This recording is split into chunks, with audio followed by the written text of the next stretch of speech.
All right, welcome to Sci Philipod for the week of February 19th.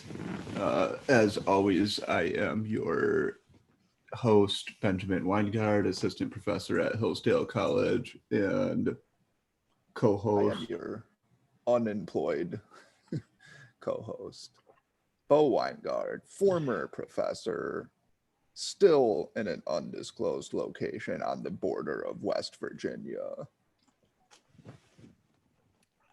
Yes, so this week, what we're going to do is discuss the end of impeachment and how that bodes for the Republican Party. And then we'll talk about Biden's energy policy a little bit. And then we'll end with our articles of the week. Both of them are on Senator Tom Cotton. The the first is this huge Tom Cotton's next mission, carrying the Trump banner after Trump, that was published in the Wall Street Journal. And then on the left, Jeet hears Tom Cotton is preparing to be Trump 2.0 from The Nation magazine. Right, both of which are germane to the impeachment and the potential GOP civil war, which is why we included them, even though they were written in, I think, June and July or July. Yes. Yeah. But yes, they're still very relevant. So the on February 13th, then we had the Senate vote whether they wanted to impeach Donald John Trump or not. The vote was 57 guilty, 43 non-guilty. That means that 7 Republicans voted guilty. There were 2 surprises. So the I other feel like names, we should. Toomey, Sass, Romney, Murkowski, and Collins, were all eminently predictable.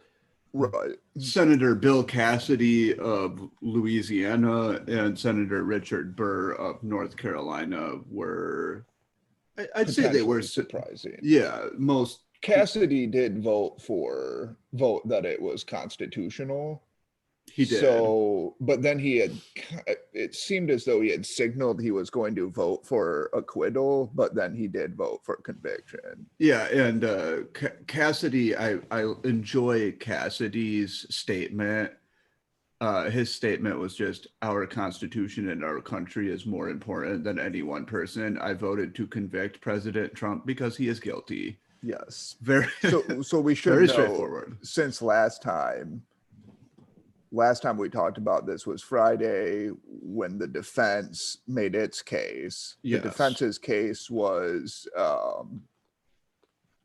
it was a bit bombastic. There wasn't a lot of substance to the defense case, I would say. But then overnight, or toward midnight or something, this Stunning comment, development. right? This comment by, but Representative Jamie Herrera Butler Yes. said that Kevin McCarthy told her that in a phone call, McCarthy was essentially begging Trump to send help to the Capitol. And Trump was, very reluctant to. He said it was Antifa. McCarthy was like, no, it's not Antifa. And then he said, well, Kevin, it seems as though they're more angry about the election than you are. And then supposedly McCarthy said, do you know who the fuck you're talking to? Extremely hard for me to believe that Kevin Right. McCarthy would say that to Trump. That may have been a bit of a McCarthy embellishment. But at any rate, Herrera, or is it Butler? Herrera had said this before, but Right. for whatever reason, this became more publicly scrutinized, and she repeated the claim on Twitter Yes. on Friday night. So then on Saturday, the prosecution voted, the Democrats, in other words, basically, voted to hear witnesses. They got 5 votes from Republicans, including Sass, Collins, Murkowski, and then Romney and Toomey. Romney and Toomey, yeah. But then they made a deal with the defense that they would read in the statement as evidence, Yep. and that the defense wouldn't dispute it. And in fact, the defense said that they stipulated that if Trump were called, he'd basically say that that's what happened. Mm-hmm. And then they moved on without calling witnesses, likely because they didn't want to drag out impeachment, believing that the vote was a fait accompli anyway, and that it would distract from Biden, which this decision seemed to please nobody. Yes. Because the people who, are Trump favorable didn't like it anyway. And then the people who wanted, the people who probably were favorable to convicting Trump, most of them wanted to hear witnesses. Now, I actually sympathize with the prosecution here. Yeah, I do as well. Right, there was a lot of Twitter discourse on, was it Friday morning, by left-leaning Twitter that was just the Democrats absolutely caved. Saturday morning. Sorry. Yeah. Yeah, that's right. Complaining. And there were complaints from people like at the National Review from Jim Garrity, for example, that I think were unfair, because you have to understand impeachment's political, of course. You're not going to convict Trump, and you know it. And you know that you're not going to, because people are going to use the technical argument that the Congress doesn't have the authority to do this.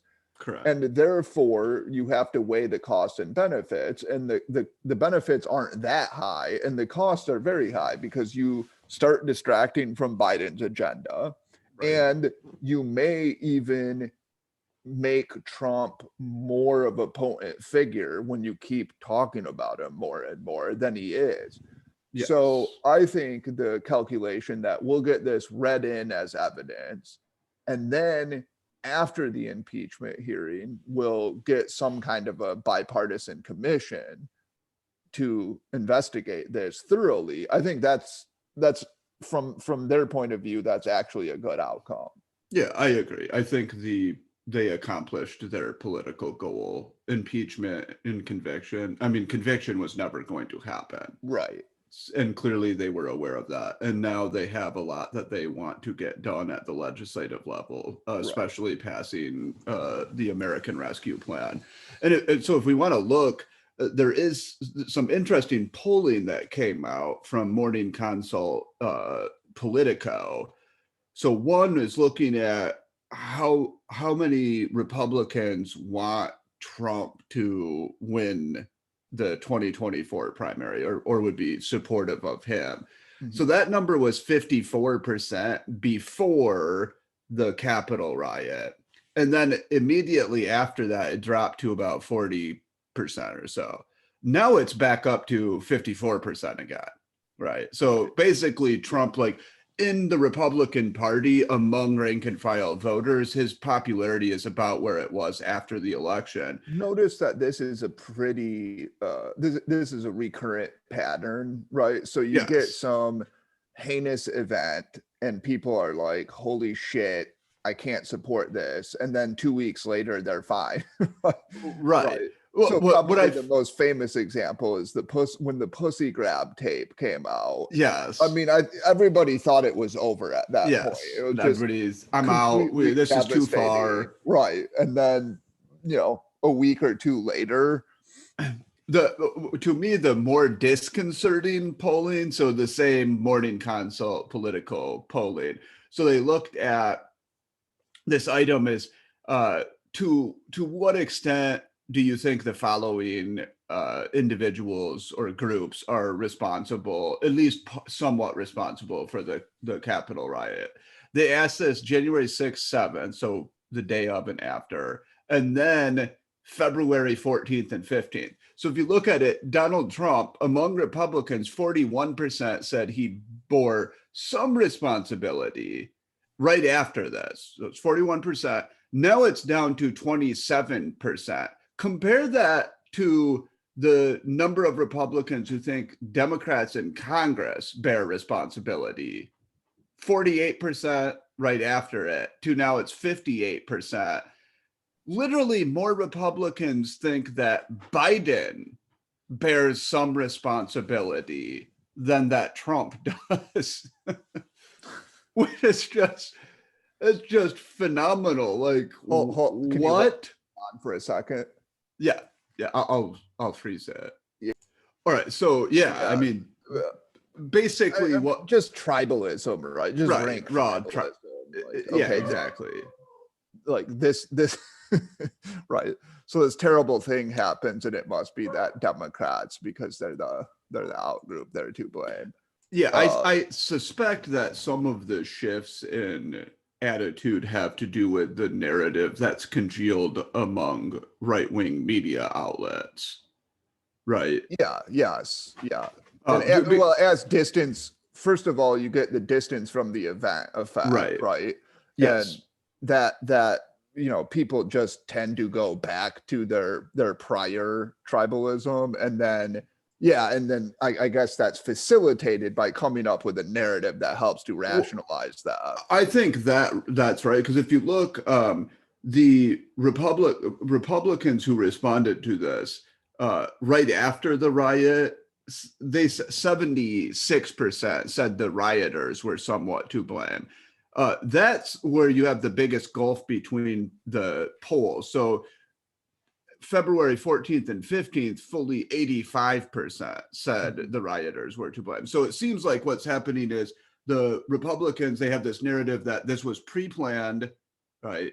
These rioters were going to do this regardless. So they're now attributing more culpability to the rioters and less to Trump. Right. That makes sense. It's strategically, it's an effective way to exculpate Trump. Now, yes, I don't know enough about how polling works in these cases, but some of it is you get response bias, right? So after something happens, the people who are the most likely to talk or to answer these questions are people who are irritated about it. Right. And people who aren't are more reluctant to say so. But yeah, so the polling is clearly the case that the Republican base is still strongly behind Trump, which makes the votes of the senators who did vote to convict potentially politically damaging. Yes. But when you look at it, you have Cassidy, who I believe he just won, correct? Yeah, he's not up again for 6 years. Right. Burr's retiring. Correct. Toomey's retiring. Correct. Collins comes from Maine, which is a weird composition of voters, and she outperformed Trump substantially in 2020. Murkowski comes from Alaska, which is a weird place and weird voting history. Right. And then now they have rank order voting, so I mean, that's right. She's let's say she's pretty safe. Right. So like the one. Now, Sass did just win re-election in 2020, and also outperformed. Okay, Romney, but Romney's in his own world. Yeah, he comes from Utah, heavily Mormon state, a lot of anti-Trump sentiment there. Right. So Sass is the only one, I think, he's taking the biggest political risk, just straightforwardly from a political perspective. Yeah, although he did win in 2020, and he outperformed Trump in Nebraska. I think in terms of overall political risk, I think the biggest political risk is to Cassidy, because Louisiana is an extremely Trumpy state, and he didn't have the independently I'm the conservative but not Trump type image that Sass has cultivated. Right, but Cassidy is much older and clearly has no pretensions to presidency, whereas Sass does. Yeah, so I mean, maybe Cassidy just doesn't even run again, depending on how this looks in 2025, let's say. Yeah, when you wait, obviously things change quickly, so so we don't know. But also, Cassidy was immediately censured by the Louisiana Republican Party. So clearly the state level Republican Party, the infrastructure at the state level and the local level is becoming more and more Trumpy. Correct. And as I think we talked about last time, the Nebraska one Nebraska Republicans. I don't think they've officially censured Sass yet, but they were No, gearing up to do so. that's right. And then Sass basically dared them to do so anyway. That's right. But now after the vote, then Lindsey Graham appeared on Fox News, where he said that the biggest winner of the whole impeachment trial was Laura Trump.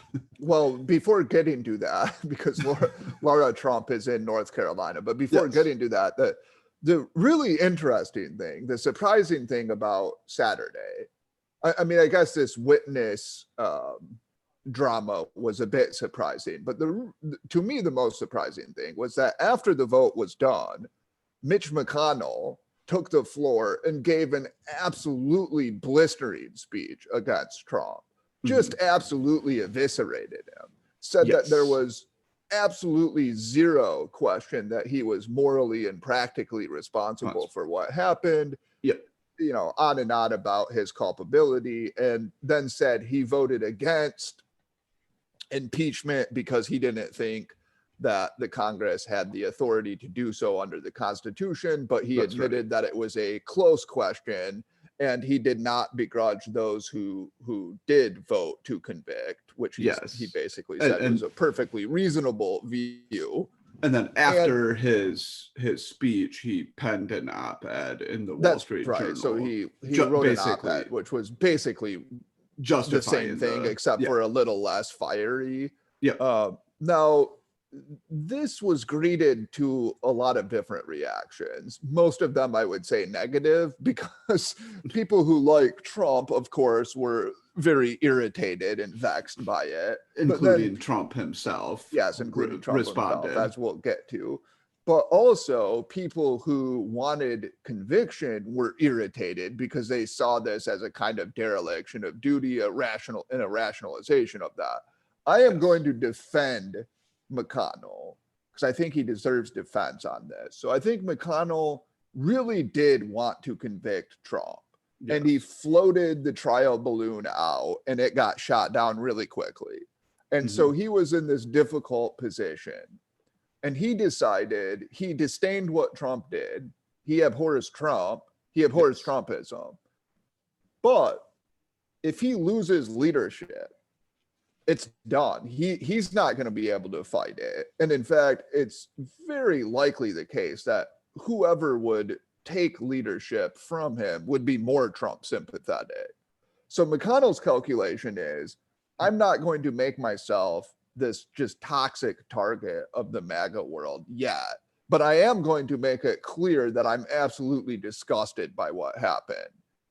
And that's what he did. And I think that that's actually a perfectly reasonable and morally laudable calculation. Now, we can criticize McConnell, you know, in the 4 years before this for not stopping Trump. That's a fair criticism. But at this point, I think that was a perfectly reasonable strategic decision. That I think it's strategically, it's justifiable. But morally, it's bankrupt, and it's well, that's where I disagree. Yeah, I think it's morally bankrupt in the same way that I think his excusing the Trump conspiracy mongering after the election was morally bankrupt, right? If he would have came out on November 4th and had a forceful statement and said, look, like the Trump team can pursue their legal options, but Biden is the presumed nominee or presumed president-elect, I think that would have had I mean, who knows how strong of an effect it would have had, but it would have sent a signal that the most powerful Republicans who are not Trump are against this, you know, big lie. And instead, he just let that balloon get inflated until it was way too late. I think he's in a difficult situation because I'm sure he wanted to do that. But then the question is, how many people are going to go along with you? Who knows? Well, no, he knows. I'm sure he knows. He's not an idiot. He knows what's going on behind the scenes. So I'm sure his calculation was, I can come out forcefully state that Biden's the winner, and that won't do a lick of good because these other people, Hawley, etc., will contradict that. They won't go along with it. They won't make this forceful statement, and I'll just become toxic. Or I can say Trump can pursue his legal avenues. And then when that game is up, I will come out and say 100% Biden is the president, which is what he did do. Now, I think I think that on like what, January 4th? After all of the court hearings were done, yeah. Yes. No, I think I agree with you that I think it's morally there's more to denounce about that than this. I think this is actually strategically the best thing you could hope for, and also morally, because it allows him to steer the Republican Party in a more salubrious direction. But how? I don't understand, because his responsibility is to uphold the Constitution. It is clearly the case, I think the overwhelming consensus view is that you can be impeached in Trump's situation, right? I think that is, yeah, that there's a lot. There is precedent for that. Yes, but there are reasonable people who argue against that. But yes, I would say the majority of scholars think let's say this. You can't. Yeah, so McConnell's not doing what he's doing because he was persuaded by the legal scholarship, right? It's unlikely that he is. Yeah, I think that's fair to say. Although, I mean... So, again, I don't think it's a very morally upright view or decision. We always have to ask, like, forget utopia, because we know utopia and politics don't work together. So the question is, what was his viable alternative? Well, the alternative would be to vote to convict and try to convince maybe a few other Republicans in the Senate to go along. Right. He knew he wasn't going to get the votes to convict. So if he had him, let's say he gets one or two other people. Okay, fine. So he votes to convict. What happens to him immediately after that? He gets absolutely obliterated, becomes so weak that he's incapable of leading the Republican coalition. And who takes over for him? Well, nobody would take over. I don't. His power would wane. You would agree with that, right? I'm skeptical because I don't know who among the Republican senators would have the confidence of all of the other senators. I don't know, but I do know that if he had voted to impeach, he would definitely have lost power. I mean, I don't know if he would have lost his position, but he would have become weaker. Yeah, I doubt he would lose his position. Okay, but he would, at minimum, what he would have done is hastened a civil war.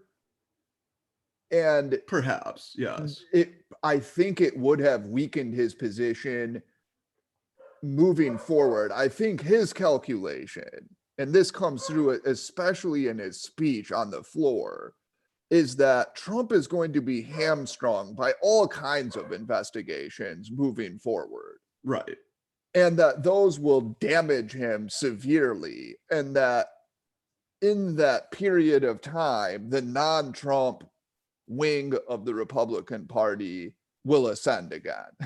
Or at least the Trump wing Trump himself will descend more. They will lose power throughout those investigations. I think that's the evidence. Yes, I think strategic calculation, I agree. That's probably what he's betting on. I think the evidence is mixed at best for that view. And again, like, I don't think it's a moral maneuver yeah, but okay.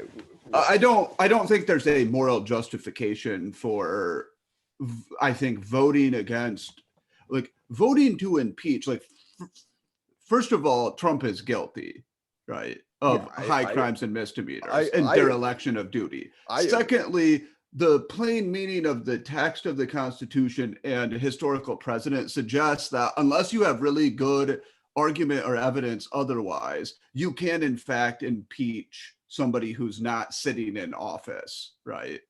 Yes, we agree on that. So the moral duty that you have is to uphold the Constitution there, right? I mean, I think I don't think the plain text is clear that you can. I think that the best textual reading is that you can, if you look at Article 1, Section 3, that makes it seem as though you can, although it's certainly not dispositive. It's not as if the Agreed. argument the other way is obvious. So, but yeah, I mean, I But agree the Senate already passed 55 to 45. Yeah, but he doesn't have to recognize that. Yeah, I know, but you're instead, what are you bringing up? Like Joe's story, like some right? Like I don't understand. Like, are you degrading Joseph's story? no, I'm Joseph's story is fine, but he doesn't even touch the Belknap case. Making a strategic. Yeah, I know. I understand. Right, so I agree that it's a strategic maneuver. I just don't think it's moral. I think it's a moral failure. It's the same kind of moral failure that got Trump ensconced within the Republican Party in a way that's like, now he's inextricably connected to it. See, I think that's no, it could be that's true. It could be that this ends up further empowering Trump. But I hear a lot of people say they use the Omar line, if you come at the king, you best not miss. And McConnell missed, right? Yeah, I don't agree with that. I think that's no, because there was no chance of impeaching Trump. So the question for McConnell, the moral question is, in the real world, which of my options makes a better Republican Party 2 years from now? And I don't think it's a bad moral decision to say or to think, if I vote to acquit, that actually helps that mission more. Now, he could be wrong. It's certainly the case that he could be wrong. Well, but what's interesting to me is that he didn't have to give this speech. This speech, he could have not given a speech, or he could have given a speech that was very legalistic. I think there was a lot of pressure on him to give a forceful denunciation of Trump. Yeah, maybe, but he didn't have to do it. He didn't. He didn't have to. So, I agree. So he gave an absolutely devastating speech. Yes. Against Trump, which made it completely unambiguous how he felt about what happened and what he wants to see moving forward. Yes, we know. I agree. Oh, I don't disagree. I mean, we know that McConnell does not want to see the Trumpist component of the Republican Party empowered. I mean, yes, and I agree with you. Strategically, his calculation is they will that balloon that he helped inflate will slowly deflate, right? You're not going to puncture it, but slowly, like Trump's going to have a lot of legal problems. The more information that is divulged, I think, the worse for Trump is the calculation. Because that's the calculation, but the polling suggests that that's just not true. And we have 5 years of pattern here where you can say... No, but I think that's unfair because although he's popular among Republicans, he's toxic nationally, right? Yes, but his popularity among Republicans is what matters. That's what causes Republicans to get primaried by Trumpies on the right. Right. Okay. So again, the important thing is, what is Mitch McConnell's decision space? What are his alternatives? So he could vote the purist route and just vote to convict. That would be the purist, just do the right thing, Mitch. And I agree that there's certainly something to be said for that, because that's, I mean, in my view, it's not even ambiguous. That's the right decision, just in a completely abstract ethical sense. What are the consequences of that, though? Realistically, I think that's probably worse for the Republican Party. Now, if you could have convicted him, if you could have had 17 votes, then I would say Mitch should vote to convict, and I think he would have. I think he wanted to. I don't disagree with that, but you would agree with me that we have, like data going back 5 years that all points in the same direction. When Trump does something that's completely immoral and unjustifiable, there is a very short-term, like, kind of outrage. Yeah. And his numbers take a bit of a hit, whether that's a real hit or what you were talking Right. about, like with sampling and so on. But they seem to take a hit.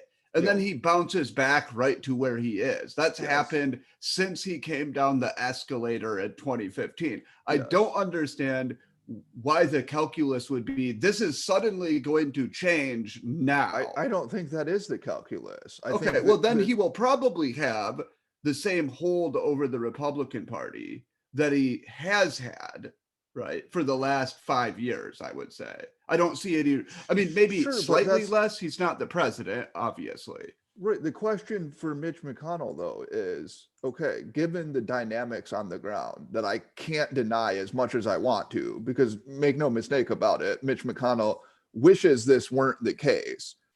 How can I best guide the Republican Party in a healthy direction? Doing the morally right thing. Right. And I think I wish that were true. I wish it were true that doing the quote morally right thing would be the best thing. I just don't think it would be. I really don't. I think you would end up self-immolating if you did that. You would become so toxic. The MAGA people would immediately try to strike on you, and they would probably win. My bigger concern, though, is like the real concern for me is that the Republican Party doesn't reform soon enough, and then you just become that is the concern, right? And this doesn't. And if you look at so voting to convict him would how? I don't think it would do much one way or the other. Honestly, I don't think it would make that much of a difference for McConnell personally if he had voted to convict. I just think it was the right thing to do. I think it was the right thing to do in the abstract sense.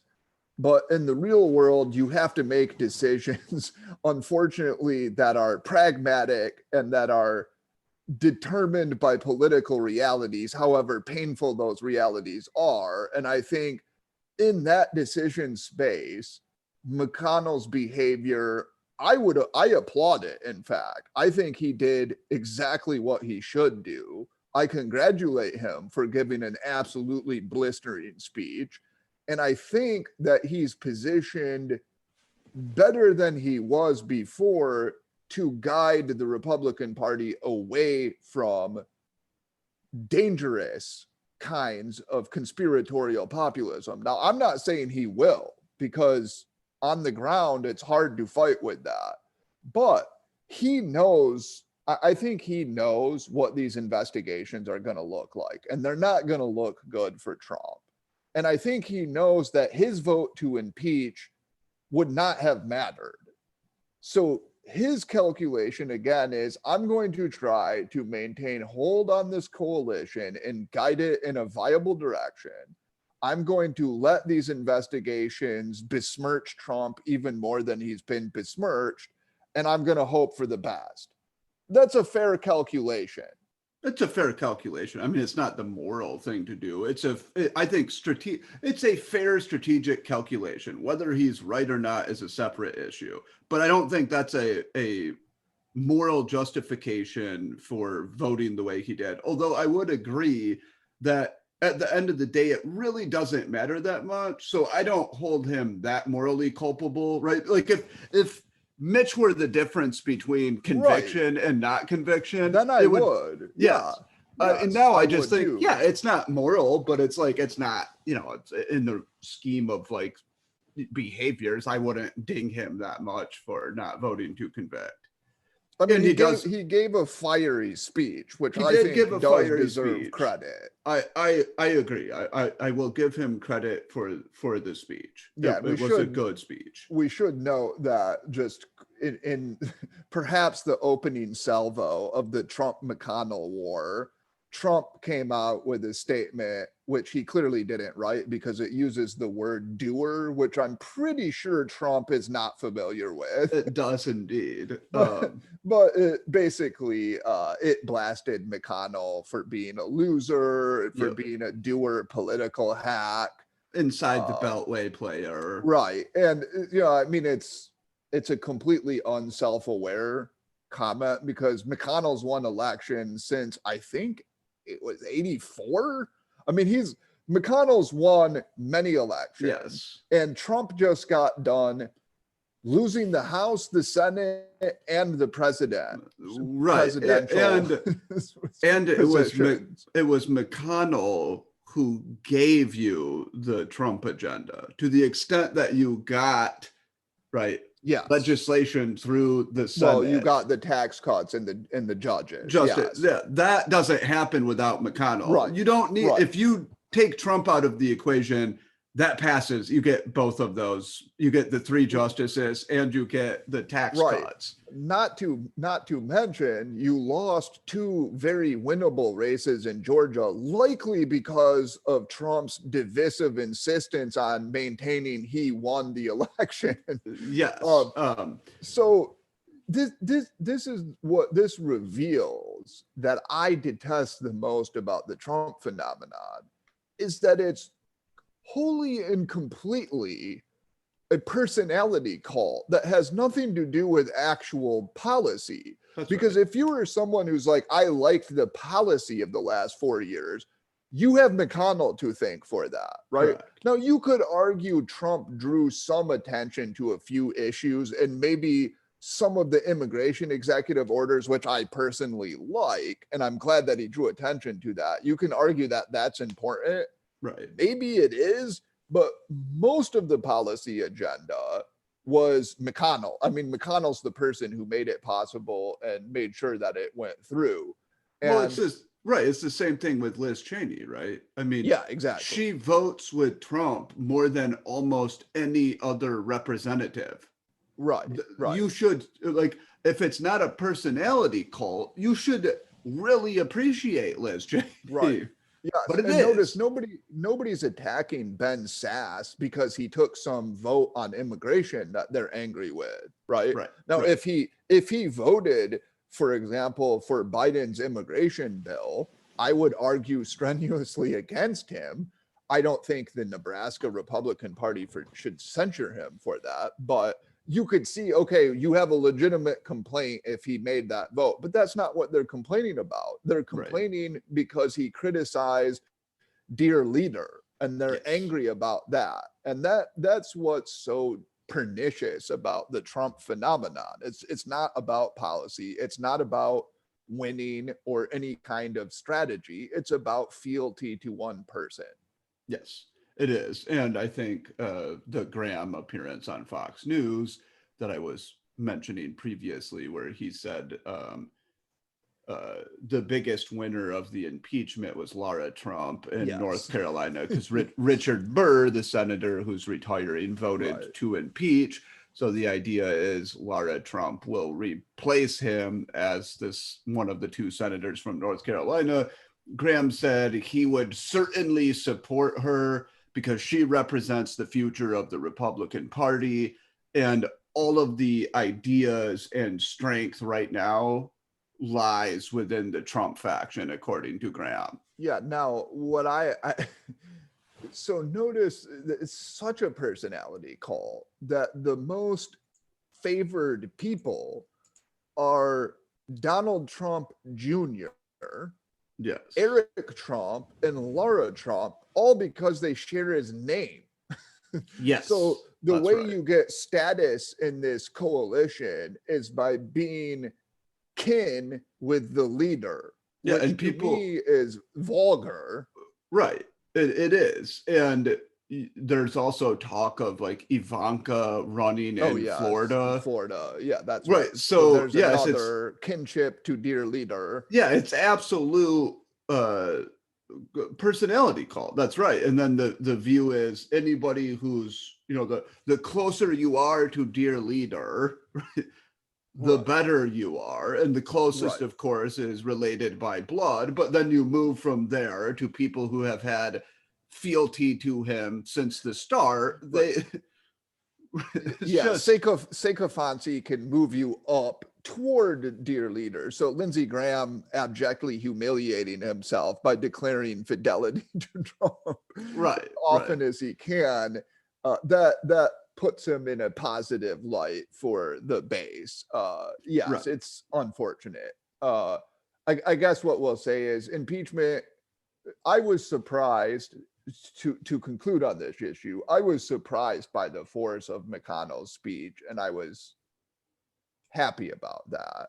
I was happy about Cassidy and Burr's votes, because those were votes from people. Cassidy has 6 years, Burr's retiring, so it doesn't really matter. It's not an act of political immolation. And I think if you're not in McConnell's position, you should vote to convict. Now, what I would have liked to see is 20, 25, 40 senators voting to convict, because if you can't impeach somebody for this, it's hard to know what you could convict somebody for.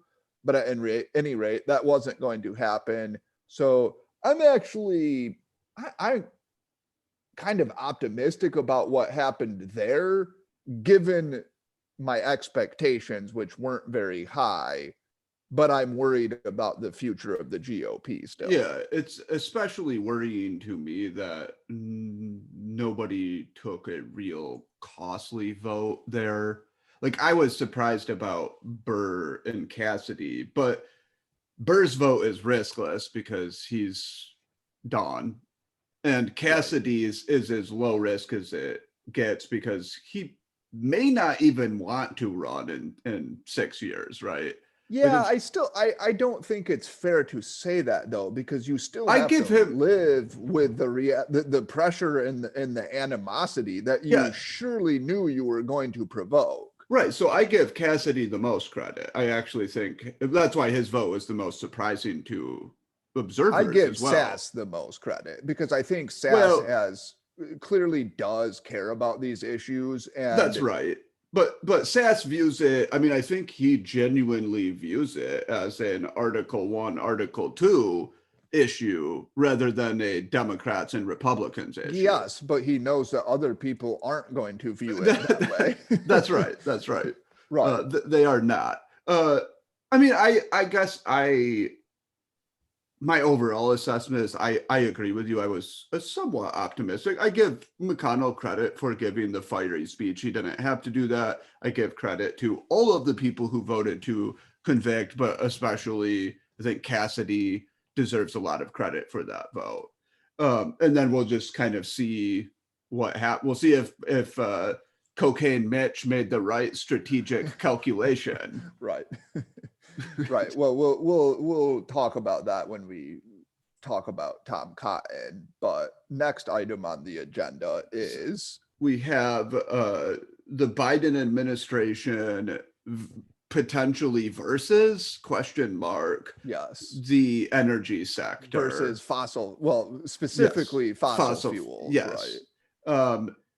So why might we think that there's a war against fossil fuels? Well, we had the cancellation of the XL Keystone Pipeline. Yeah, so we have, I think, 3 executive actions. Right. And then the nomination of Deb Haaland. So cancellation of XL. Yep.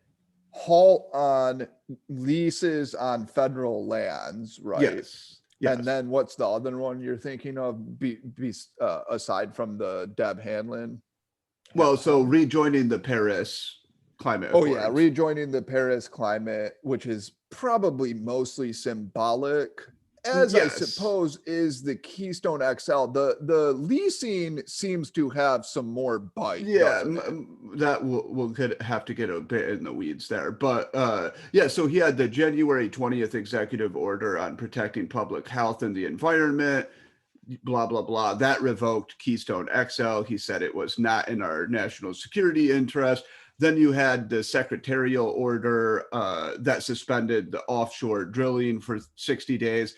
And then I think especially concerning to the fossil fuel industry was the January 27th executive order on tackling the climate crisis at home and abroad. Now that codified the suspension of new oil leases, but also had a lot else in it that suggests a real ambition on the part of the Biden administration to move quickly away from all fossil fuels, not just coal. Right. So, and then we have his nominee to run the interior, right? Yes. Which, and the Department of the Interior has a lot of control over what happens on the public lands, and that's Representative Debbie Haaland of New Mexico, who was an original sponsor of the Green New Deal. And she said herself that she was, quote unquote, wholeheartedly against drilling and fracking on public lands. And she actually participated in protests against the Dakota Access Pipeline. Yes. So she is actually like a straight out activist. You think that's safe to say? Yeah, she has a straight out activist history that has concerned Right. people from the petroleum industry for sure. With quotes that would be disconcerting. So the quote about fracking causing great damage to the air, I think, was in the quote, which I thought was odd because I'm not aware of evidence for that claim. I'm not an expert on fracking. I did take a dive into the literature at one point a few years back. And I think by and large, the consensus is that it's a pretty clean way of getting fossil fuels, right? Yes.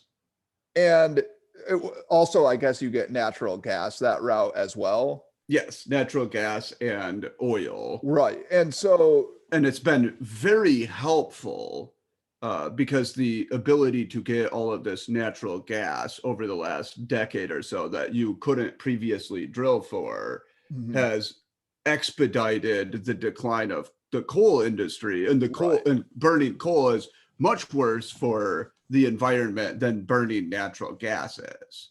Yes, and that's one of the things that is perhaps vexing about this issue, because like many other cultural war issues, this becomes a sacred value, or has become a sacred value, in which people view it as like the sanctity of Mother Earth versus those who want to pollute Mother Earth.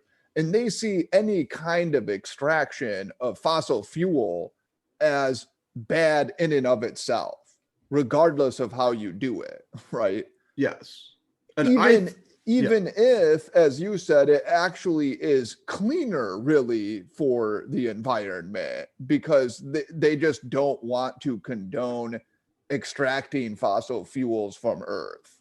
Yes. And I think people also on the left tend to underestimate the geopolitical consequences of, again, the last 10 years of the fracking revolution, that the United States is now the world's largest oil producer, and that has a lot of geopolitical benefits. We're less reliant on Middle Eastern countries, Saudi Arabia, for example, where we can be more hawkish if we desire to be against like Venezuela and Russia, without being as concerned about sanctions that Venezuela would put on the United States, for example. It doesn't really have that much bite. Because Venezuela was an oil importer. Yeah. An important oil importer, along with Canada. So we can be belligerent to Canada too, which is important. Yeah, we were an importer of oil. We can resist Trudeau's woke crusade. Yes. But we also, we do not need to import that much crude oil or petroleum products anymore. Right. We're really are like almost energy independent. And that, I think, is now the future is not fossil fuels. I understand that, but I think that the geostrategic importance of that is just undeniable. And the other thing is, should the price of oil increase, right? Unlike in the 1970s or even 1990s, that could actually be a benefit to the United States now, because we produce so much oil. So it would be a boon to like North Dakota, Texas, etc. Right. However, it's important to note that obviously the reason that we still use fossil fuels is because they provide more energy. They provide a bigger bang for the buck still, right? And so Then if you want, renewables. than Yeah. renewables. So Yeah. if you want cheap energy, fossil fuels are still the place to turn. Yes. And that matters, especially for working class people, because Yes. energy takes a bigger bite out of their allowance, if you will, out of their paycheck, Right. than it does for wealthier people.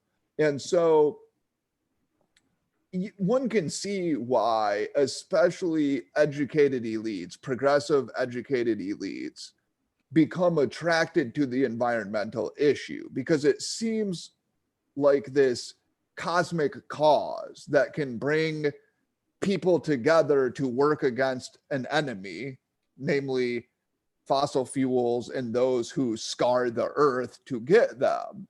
Yes. And the costs of that crusade are largely not borne by the educated elites. They're borne by people who work in the extractive industries and people who really have to pay attention to how much energy costs and are hurt if it goes up 5 to 10%. Yeah, and you even like everyday kind of what we would consider like something you probably wouldn't even think about, some mundane issues such as how far do you have to drive to work matters. Right. If you live in a rural environment, you probably have a reasonably large commute, right? So gas prices at the pump really do matter to you. Right. If you live in an urban environment and you either use public transport or you bike to work, it's just not something you think about at all. So you don't really care if the price of gas is $4.50 a gallon. Right. So there is definitely a class component to this issue. Yeah, there's a class, there's a geographical regional component. Obviously, the West is much more dependent on the fossil fuel industries. Now they get more of their income from them. Right. And so I think that brings up, we talked about the Keystone XL pipeline. Right. We were both favorable toward building it. That would, the best estimate is that would create about 10,000 jobs for 1 year and about 30 to 50 permanent jobs. Now, again, 10,000 just year, like a year, or 4,000 jobs for a full year, I'm sorry. But let's say 10,000 temporary jobs. We can dismiss that, but if 4,000 of those jobs are reasonably high paying jobs in Montana, and they're, let's say, a half a year or so for their line of the construction, that's not something you should dismiss out of hand if the costs are negligible. Right, which they are, because by most accounts, this oil is going to move one way or the other anyway, right? Correct. So Canada's going to find a way to export. Yeah, so it's largely a symbolic victory that has some real on the ground costs. That's right. And we'll note that Justin Trudeau was disappointed about it, and the AFL-CIO president Richard Trumka made clear that he was also, he wasn't vociferous in his criticism, because I think Labor wants to have a good relationship with Biden, but clearly he was not happy with it. Yes, but this is a political area where you can see the consequences of the shift in demographics in the Democratic Party. Right. The shift, namely, the Democratic Party has become more a party of educated whites and minorities. Correct. And urban dwellers. And that makes this issue, that makes it much more likely that they will appeal to the zealous base on this issue, because it doesn't really hurt them with a lot of other voters. In fact, it doesn't hurt the Democratic Party at all, really, to cancel this. Where are the jobs going to be lost? Montana, South Dakota, Nebraska, and Kansas. Red states. Yeah, you're not winning any of those states anyway. So it's pretty much New Mexico, costless. though. New Mexico will be hurt, and that's a blue state. Yeah, so this is where purplish blue. Well, set the Keystone XL to the side. We've talked about it before. We're both favorable toward it. It does seem that the decision to suspend all new leases of oil on public land, or of drilling on public land, could have real financial consequences, especially for a few relatively poor Western states. New Mexico is one of them. Wyoming also. Now, Wyoming is not poor by GDP per capita standards, but it's poor in that it doesn't have a lot of state resources, right? Because the population is so small. So the best estimate I saw for Wyoming is that they could potentially lose from a moratorium about 300 million per year in revenue that would come from all of the taxes, the ad valorem taxes, severance taxes, royalty payments, etc., from drilling on public land.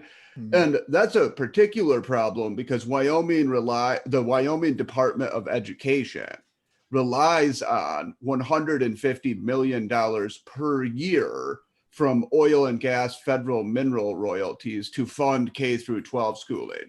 And the New Mexico situation is even more dire, right?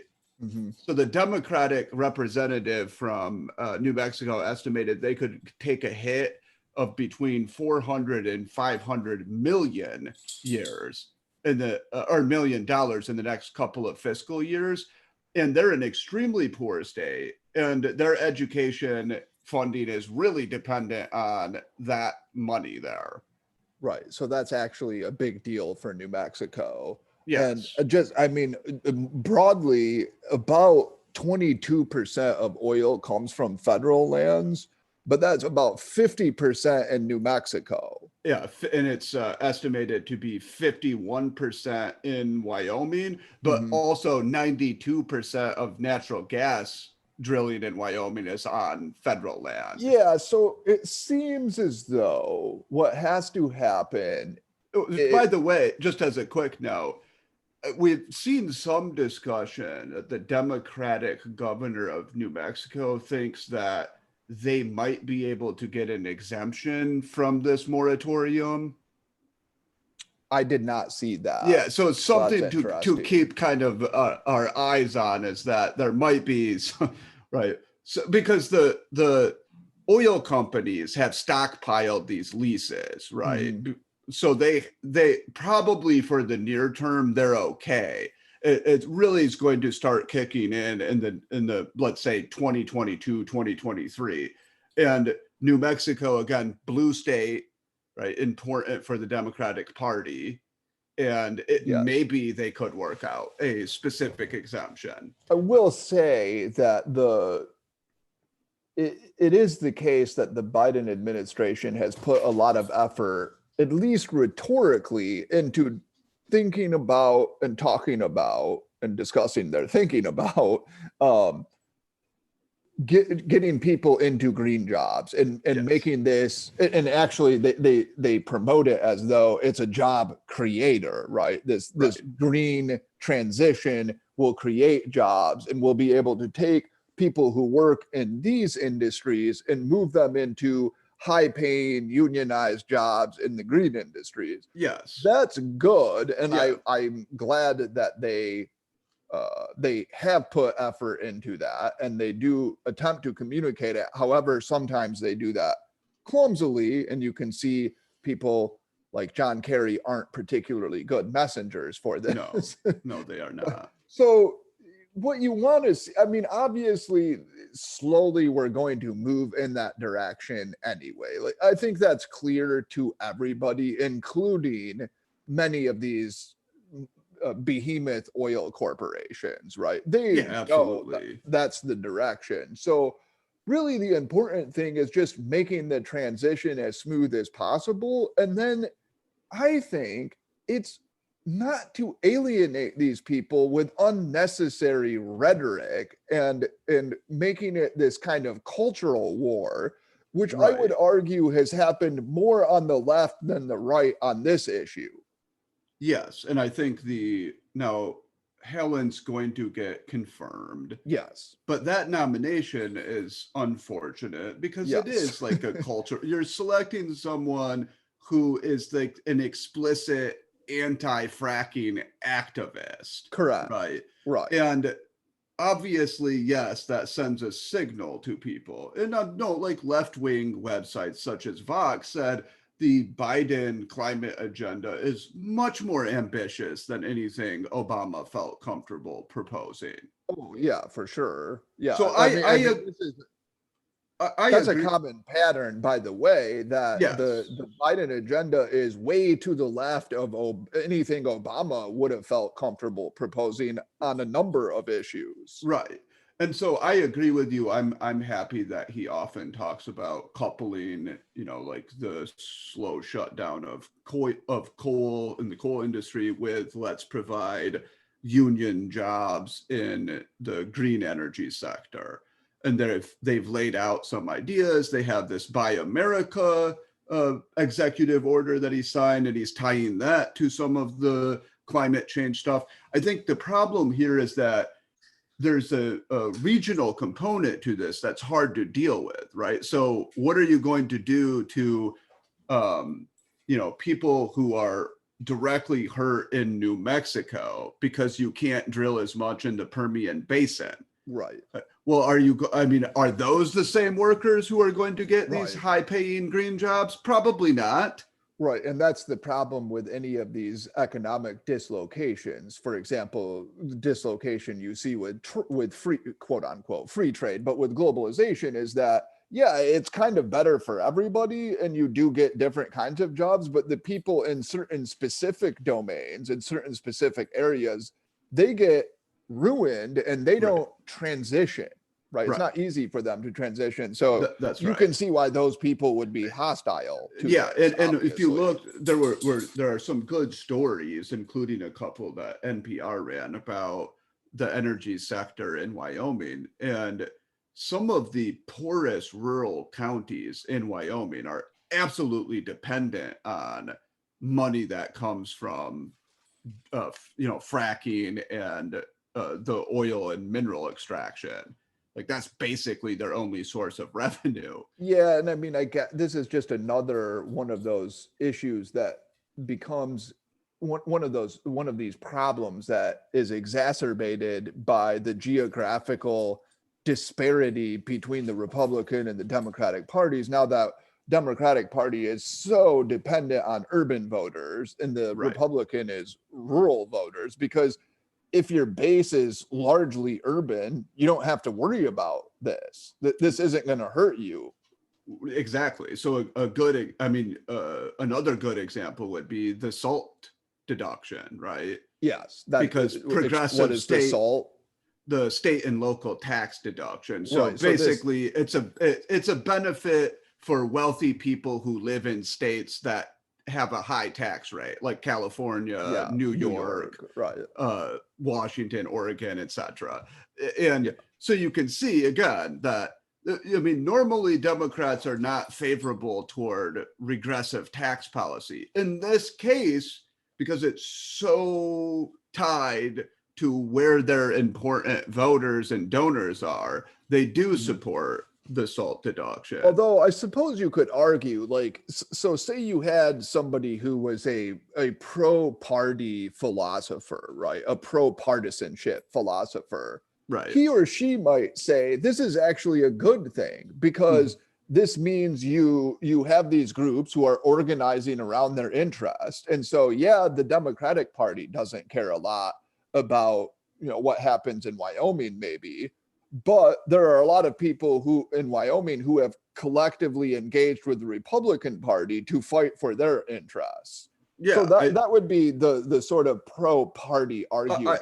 I think that would be a little bit more persuasive if we had more local control, right? Because here what you have is the Democratic Party using the all of the power of the federal government not just to be neutral toward Wyoming or New Mexico, but to smash. Because these are federal lands, so they can, right? Right, So they can. They have the authority. Yeah, to be clear, it's not. This is perfectly legal, but it's just. I don't think it's a good idea to have one party that's like, when we get elected, we're specifically going to attack the economic livelihood of this region. And the other party is like, we're going to attack the economic livelihood of that region then when we're in power. And they do so without any recognition of the trade-offs or any rhetorical recognition of the trade-offs, which is what bothers me. Because if you listen to, say, Ocasio-Cortez or some of these people in interviews talking about the Green New Deal, everything's a win. Yes. How could you possibly be opposed to this? Everybody wins. The economy grows. We get off fossil fuels. People get jobs. It's the way that, the textbook talked about globalization and free trade. Everybody's a winner, but there are losers. Right. And I especially love progressives such as AOC who want to expand the funding for K through 12 schooling dramatically, right? And here we have a case where it's absolutely clear that this is going to have a negative effect on per pupil spending K through 12 in states such as Colorado, Wyoming, New Mexico. And yet, whatever, no trade-offs there. To be fair, Cortez probably would vote for massively increasing taxes and then redistributing that to those states. Yeah, that's fair. This is where you have to be a pragmatist, though, because it's just what are the realistic consequences? Yeah, realistic consequence. I mean, now also, I think this is important that, and both, I think you have recognition in, among political elites in both Wyoming and New Mexico, well, and Colorado.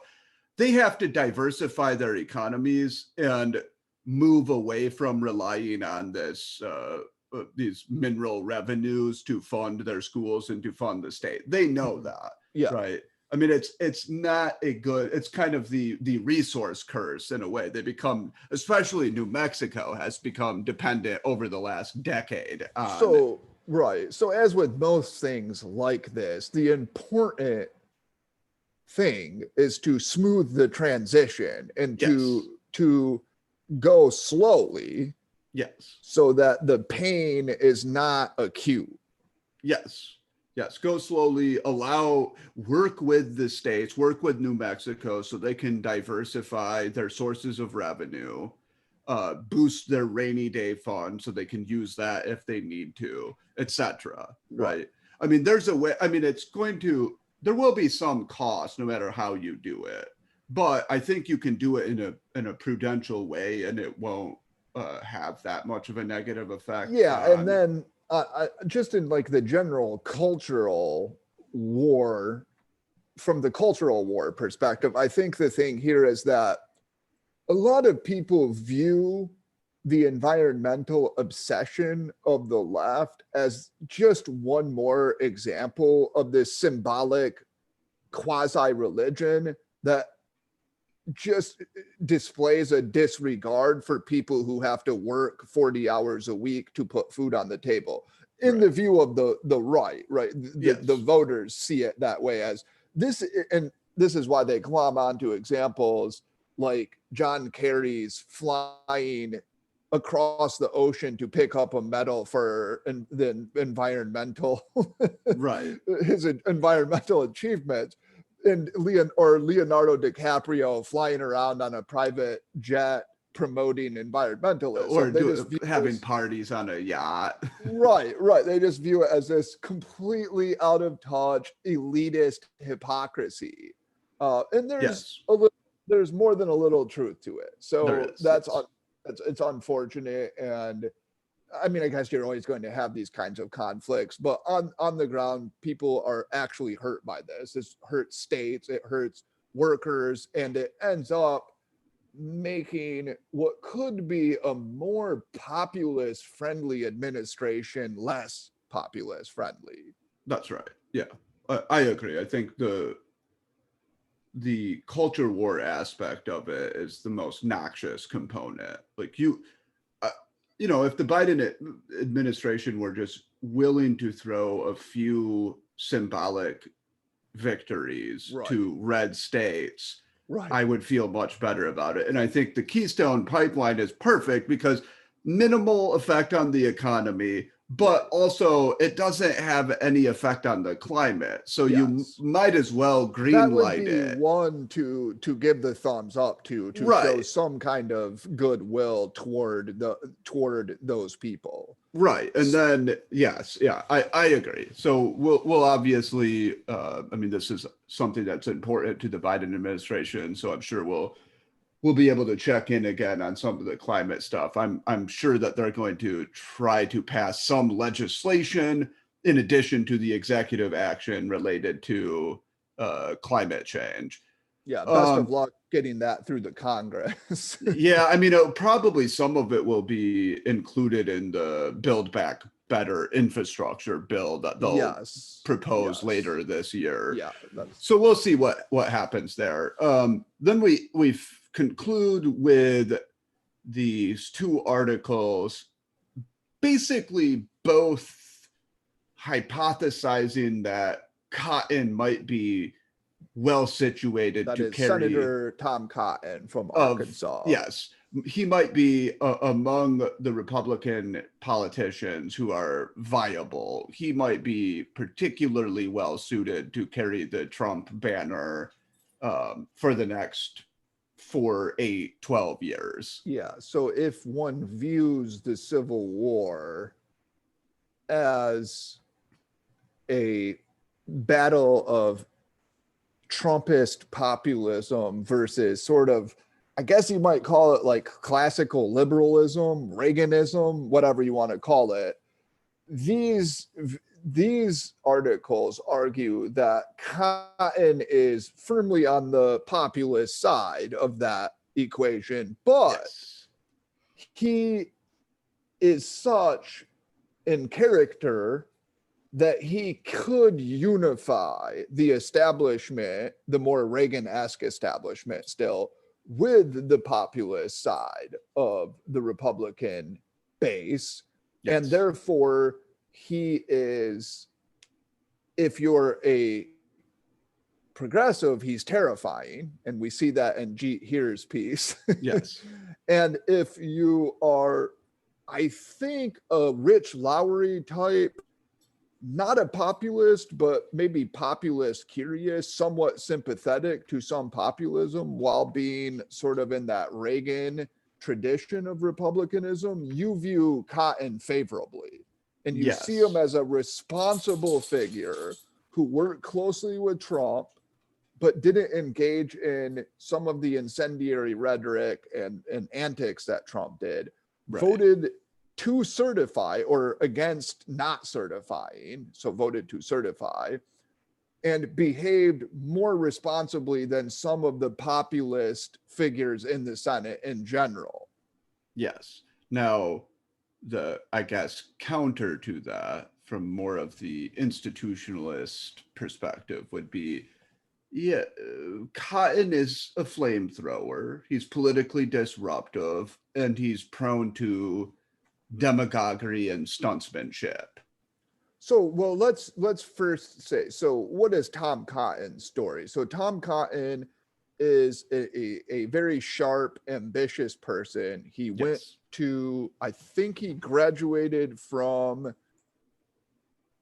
Yale in 3 years, went through law school, went to Iraq, went through the Ranger program. There was a kerfuffle. No, I think it was Harvard. I'm sorry. Not Harvard Yale. in 3 years. That's right. That's right. Yes. Yeah. There was a kerfuffle about, is he a Ranger? Because he went through this Ranger program, and there was, he claimed to be a Ranger, or at least his biography had him as a Ranger. And I think it was Salon that wrote a piece arguing that he was essentially a huckster or a charlatan for making these claims because he actually wasn't a Ranger. But those were investigated by people at the National Review, for example, and they showed, I think, pretty convincingly that if you make it through the training program, you're generally considered a ranger. That's not a deceptive claim. Okay. But so he was he went to Iraq. He wanted to be in the battle. So he's this very ambitious person who wants to be in the mix of things.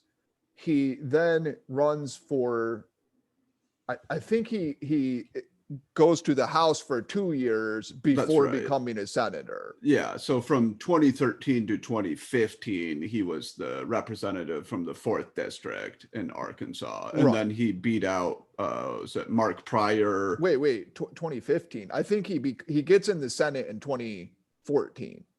2015, January 6th of 2015. He's sworn in. Fine. The 2014 election cycle. Yes, he beats, that's right. He beats Mark Pryor. That's right. And then in 2020, he runs against a libertarian, doesn't even debate him and crushes him. Yes. But probably the things he's most known for are, one, being a hawk on foreign policy, and therefore garnering the positive attention of neoconservatives. Yes. And two, being a hawk on immigration, being an immigration conservative, like very conservative on immigration. That's an issue that he's focused a lot on. He proposed the RAISE Act, which is an immigration proposal that would shift our system from chain migration, which is where you're letting extended family members and you're giving them visas, to a more skills-based system, such as they have in Canada and Australia. Yeah, we'll talk about the RAISE Act. But yeah, so I agree. I think I would say he's most known for three things. So one would be foreign policy hawkishness, especially on Iran.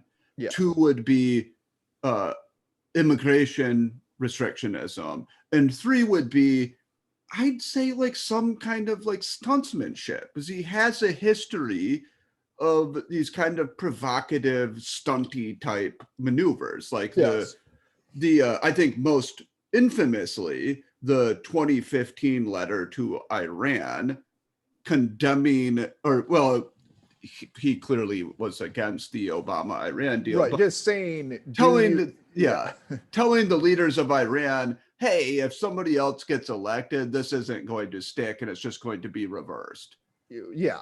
Breaking protocol quite dramatically. Many people signed on to this, of course. 46 Republicans signed on. 7 Republicans condemned the act explicitly. Right. And then the other thing that he did that you would say was sort of anti-elitist, perhaps stuntsmanship, is he wrote an op-ed for the New York Times saying that we should send in the troops to quell the riots across the summer. Right. And this drew a lot of, it provoked a lot of outrage, including within the New York Times orbit itself, within the New York Times Corporation.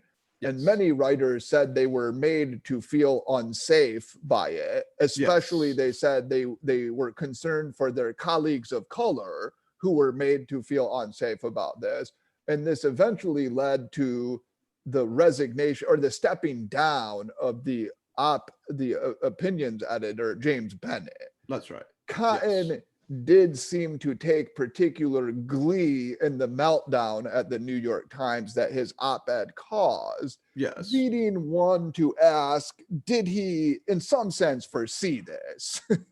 I would say the answer is yes. He's an extremely bright, shrewd individual. Undoubtedly, he saw that either way he would win, right? So exactly. Yeah, it's probably going to cause some backlash within the New York Times. He wins. If it doesn't, fine, you still win, because the intelligentsia are going to melt down at your proposal to use the military. Right. Also, we should note, because this will play a factor in my view of his immigration position. He's particularly hawkish on China as well. Yes, so Iran and China. Yes. Now But go ahead. Well, just so I think the antics, the sort of stuntsmanship, you could call it, that's what puts him in the populist camp, is that he has this kind of anti-elitist behavior, and that manifests in, denouncing wokeism in ways that are somewhat flashy at times, like calling something a woke obelisk. I remember in one of his speeches, Yes. doing this thing for the New York Times and then taking delight in the meltdown, etc.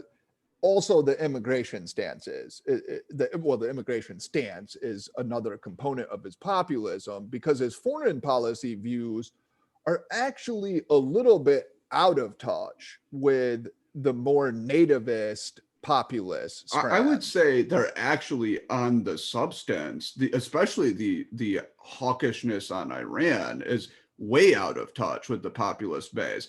Because you want to talk about a forever war that would cost a lot of blood and treasure, right? Well, depending on exactly what his actual proposal would be, but yes. To be clear, though, he is dedicated to regime change in Iran. Yes, I think what you would have to get, a viable Cotton would have to tilt almost exclusively toward hawkishness on China and not do much with the Middle East, because there are a lot of people who, including a lot of people who voted for Trump, who were attracted to what they viewed as Trump's more moderate position on foreign policy, right? And his focus on, quote unquote, America first and a more realistic foreign policy, right? Right. Now, what you can say about Cotton that's interesting is he doesn't really, and I think Jeet here points this out in his article, he doesn't disguise his hawkishness and Wilsonian idealism. That is to say,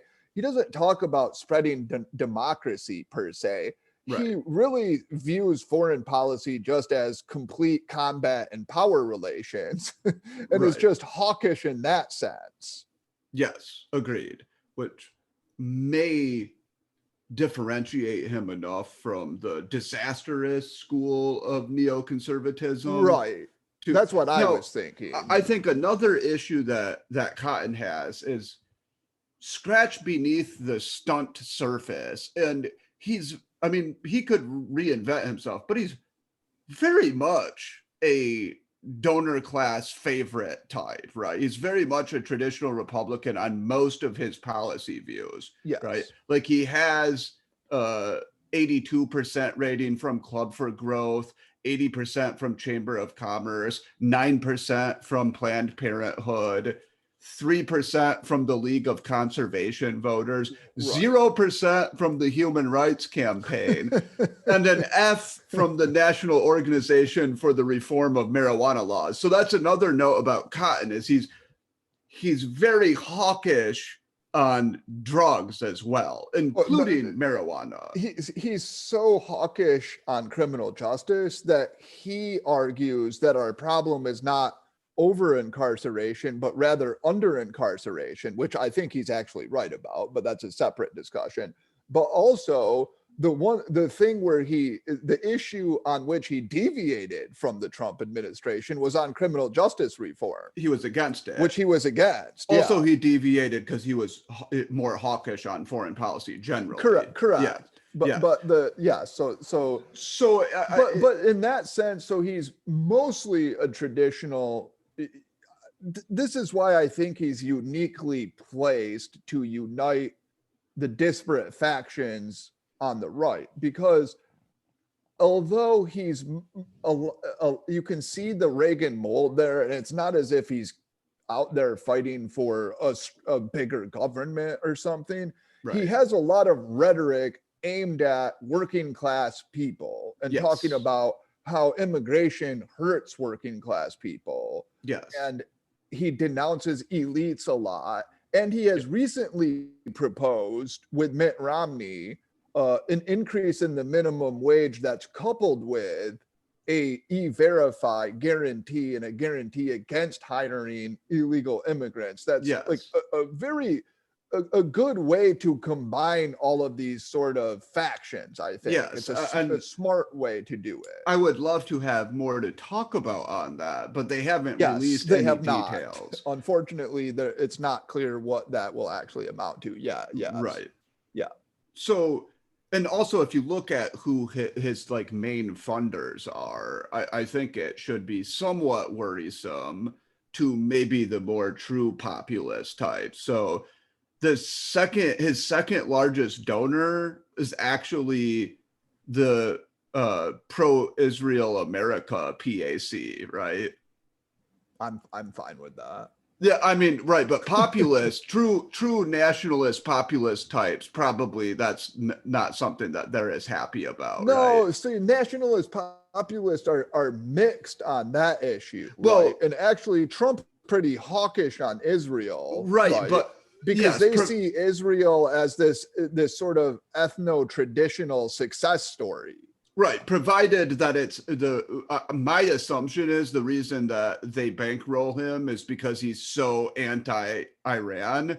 Yes. Right, which should be somewhat worrisome if you're more against forever wars and a little bit more for realpolitik in terms of your foreign policy. It's a complicated issue there, right? Because Trump was belligerently pro-Israel, yes, and had a lot of anti-Iran rhetoric, and was clearly the Trump foreign policy moved toward isolating Iran.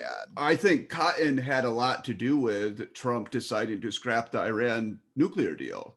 Agreed, but I mean, I'm not an expert on this issue. I'd have to read about it for months to become one. But I think that you could argue that the Trump foreign policy in the Middle East was a success, and that actually the move toward Israel and then, you know, Saudi Arabia and other countries that could isolate Iran was successful. Perhaps, I guess yeah. The more of the concern, I think, with Cotton is, would he be amenable to attempting regime change? Right. Would he get and also, I mean, he was praised by neoconservatives. Right. And he thinks that the Iraq war was noble and honorable. Right. So this doesn't quite check out as someone who's skeptical of using American power. Oh, no, he's definitely not skeptical of using it. And then the other main funders are just basically finance, and then Amway and Walmart, right? Well, he's from Arkansas, so right, of course. Right. No, absolutely. So that makes sense. But it's just, he has like the same basic, like, you know, donor class backers that traditional Republicans do. Yeah, which is not surprising. No, it's not surprising. And it's not damning either. It just suggests, you know, maybe underneath some of the populist rhetoric and proclivity toward being a bit of a stuntman, he's more of just a traditional Republican, except for very vocal on the immigration issue and then on China. Yeah. And one wonder, I mean, so my thought is, like, where I especially deviate from him is on immigration. And my thought is, like, the reason I do is because if you are going to be hawkish about China, and China shouldn't influence like Hollywood the way that it does, China shouldn't influence our US corporations and corporate behavior, and the NBA kowtows to them. Well, the only way to prevent that from happening is increase the relative power of the United States compared to China. And having a very restrictionist immigration policy is not going to do that, especially with the RAISE Act, where even if you look at the skills-based component of it, it cuts that by 25%, right? Well, okay. So one thing is, I disagree with the premise, because the relevant question is, what will continued immigration do to the United States, like at the rate that we have it? Now, no, I don't. Okay, so we have the Matt Iglesias argument. No, hold on. repudiate that premise. You repudiate it? I do repute. I Okay. I think No, you want to try to refute it, perhaps. No, I don't think that's the appropriate question, actually. I think the appropriate question is, what would an immigration policy look like going forward that was constructed with the idea of competition against China? Yeah, right? Not what do we have now, but I what would agree. it look But like? what I'm saying is, okay, so let's be clear with the RAISE Act. There's actually, and Cotton has said this himself, Mhm. there is currently healthy debate about what it would do to the rate of legal immigration, right? Would it decrease legal immigration? Some people claim that it would. Some people claim it would by up to 50%. Yes. Cotton himself has said that he thinks that the debate about the rate of legal immigration is something that you can have after setting the appropriate framework, which is one that moves from chain migration, which makes no sense, Agreed with to that. skills based, which is what they have, say, in Canada. And it must be said, now Canada has a very low rate of illegal immigration as well, which is important. But Canada, they have a lot of diversity, but they seem to handle it a little bit better than we do. And they Yes. seem to handle immigration better than we do. And one Mhm. reason is probably because they're a much more skills based system that doesn't tolerate illegal immigration. That may be. Australia also has more of a Correct. But I skills-based. guess I would say I think that's actually best for the country. Chain migration, like, why should somebody's like uncle's son, somebody's cousin get in, or somebody's uncle even? I mean, immediate family members, that's one thing. Yeah, But so I don't have a problem with either eliminating or dramatically reforming the extended family preference visas. I think that makes sense. I agree with you on that. What I guess to me, the employment preference actually seems reasonable, because from what I can tell, it's often hard to align immigrants with jobs, right? And so the employment preference system of doing visas allows you to match supply and demand, right? It's driven by the overall demand of domestic industry.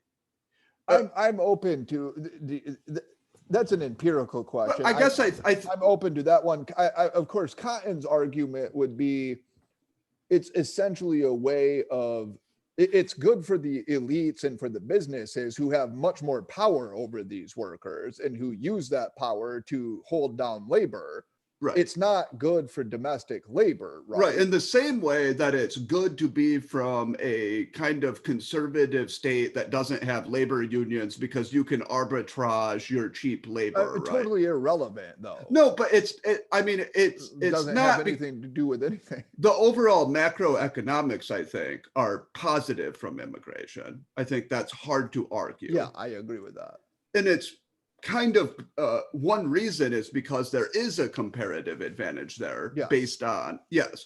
And so what I would say is, yeah, like, okay, well, migrants are going to increase both the supply of labor, right, and the demand for goods and services. Yeah. But so that kind of balances out, let's say.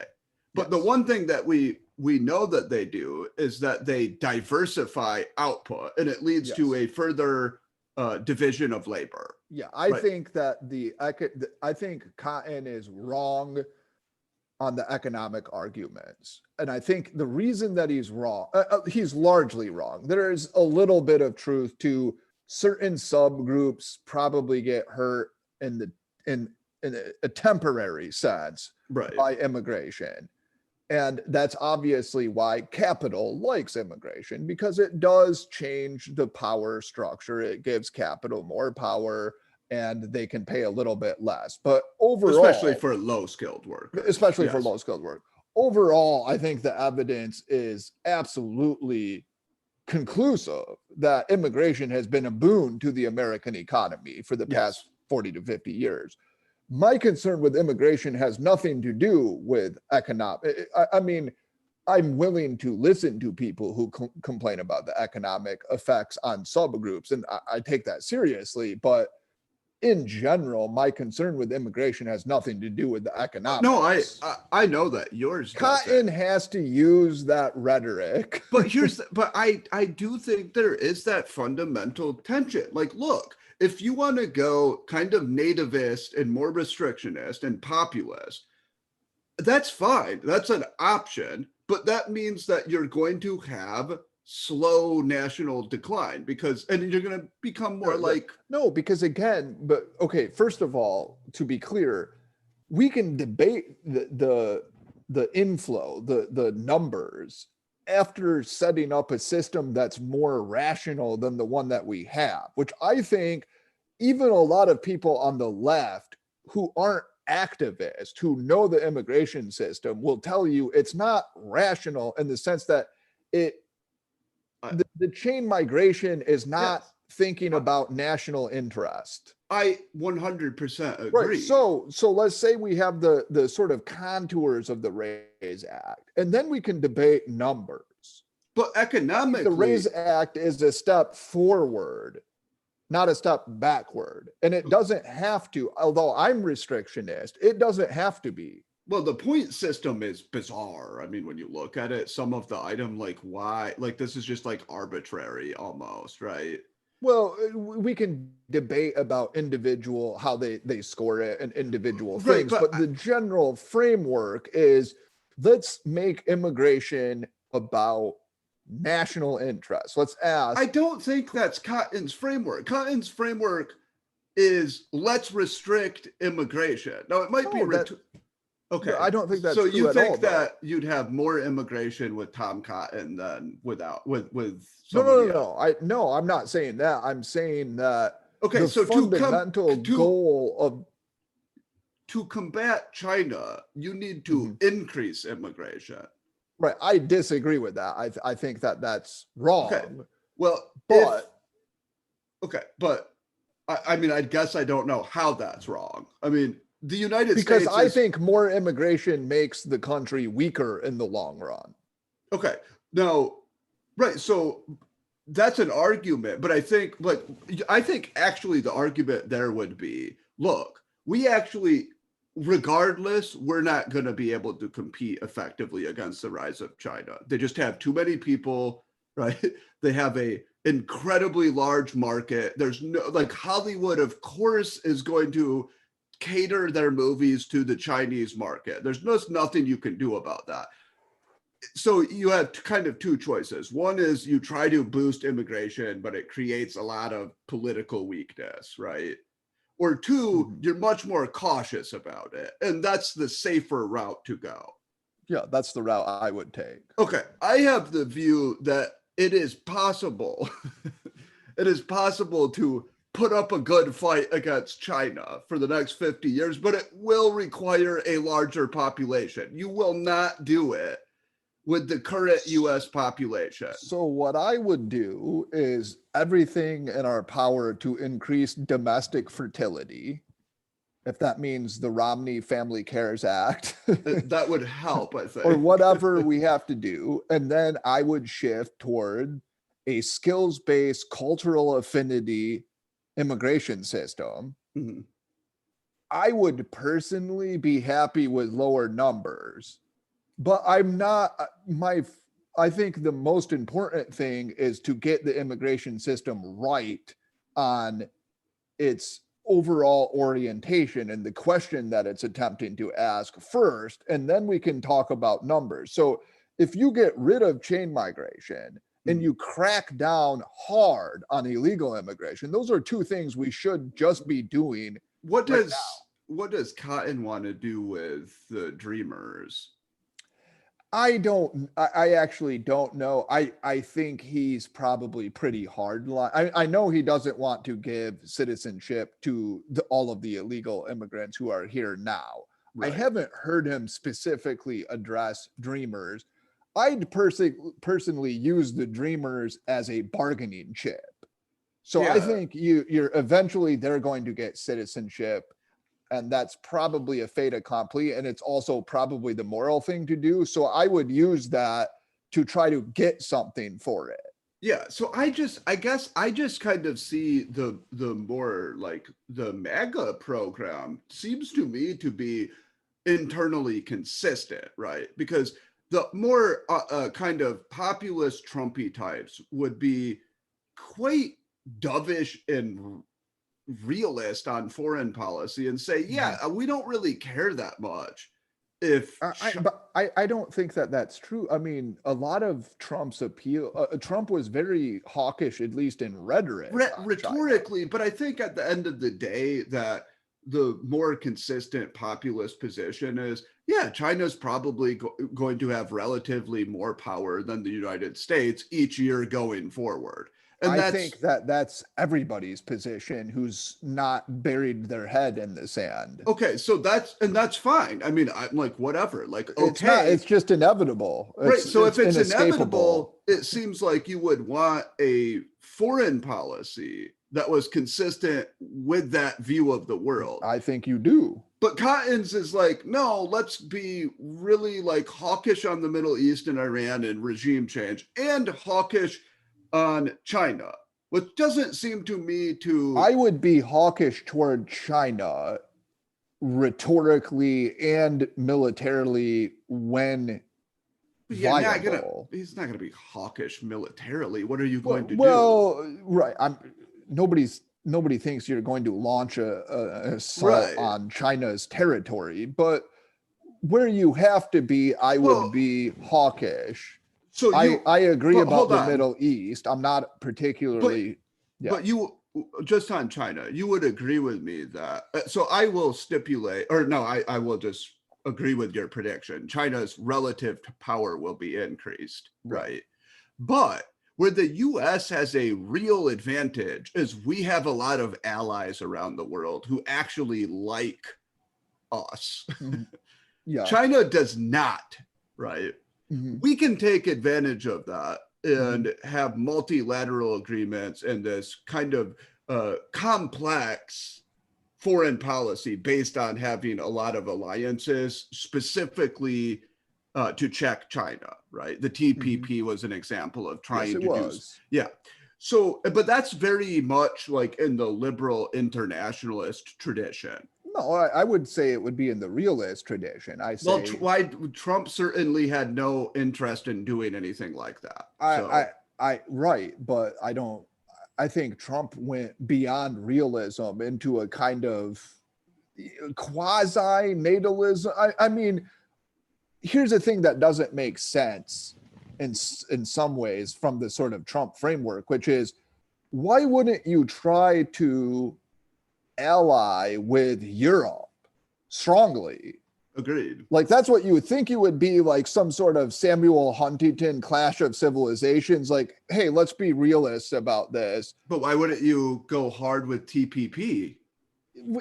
Because that was just one of those stupid issues that got caught up in like NAFTA and globalization, because people didn't understand that at bottom it was more about foreign policy than it was about trade. Right. So to be clear, I understand politically, but I think that my foreign policy would be a Samuel Huntington, a quasi Huntington. You know, it'd be. Let's be realistic. Like, we have a kind of cultural kinship with certain areas on the globe, and we're just naturally going to have more affinity for them. Let's work with them.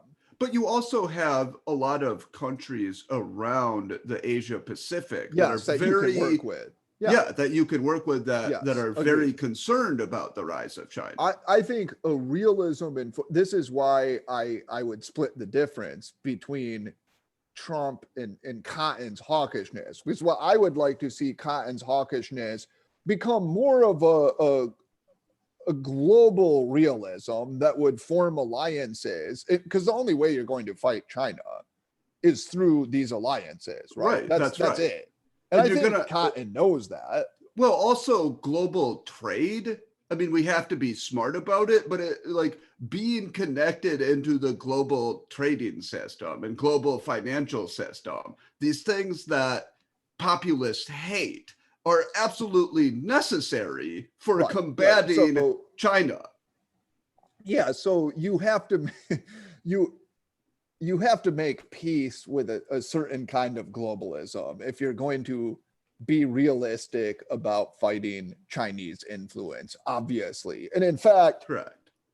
to some degree, when you think about Reaganism or any of this kind of that more masculine foreign policy, it's concerned about global influence. So it's globally oriented, and sometimes it requires sacrifices from the population for more global influence, right? And that's kind of the framework that Trump rebelled against, and that Cotton wouldn't. And I'm actually I'm on Cotton's side. I'm willing to make the sacrifice.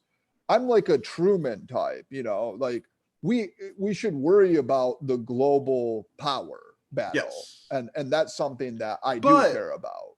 So I agree with you, but my problem is the Middle East is strategically just much less important. I agree. It is. Regime change in Iran, that's to me like a distraction. Yeah, I agree too. Getting our troops out of, to the extent possible, Afghanistan and Iraq seems like a good idea to me. Yeah. Shifting your focus on building up liberal alliances and countering China. Yes. That's the way to go. And agreed. Increasing our population to battle China. So I don't agree with that one. But to be fair, if China, I mean, by 2024, it's unclear what motivates Cotton's hawkishness in the Middle East. I think there's a cultural sympathy with Israel, get a lot of funding out of that. Yes. And there's this sort of American honor was besmirched by the disaster in Iraq and Afghanistan, that kind of an attitude. Yes. But I think clearly his primary interest is China.